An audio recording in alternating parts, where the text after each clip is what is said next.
If you need help with chess.com, the fastest way to get support is right inside the website or app. And in this video, I'll show you exactly how to contact chess.com support step by step. Whether you're having trouble with your account, payments, a game issue, or something not working properly, this is the easiest way to reach the right team without wasting time searching around. And if this tutorial helps you out, make sure to hit the like button and subscribe for more easy software guides. Alright, let's jump in.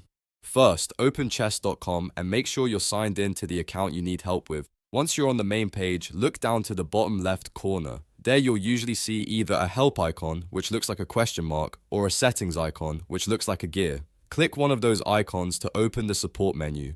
After that, from the pop-up menu, choose Help and Support. This is the section that connects you to chess.com's help resources and support options. Once the help window opens, look for a button that says Contact Support or Start Conversation. Depending on your device or account, the wording may be slightly different, but it will take you to the same place. Click that option to open the support messenger. Now you'll be able to type out your issue.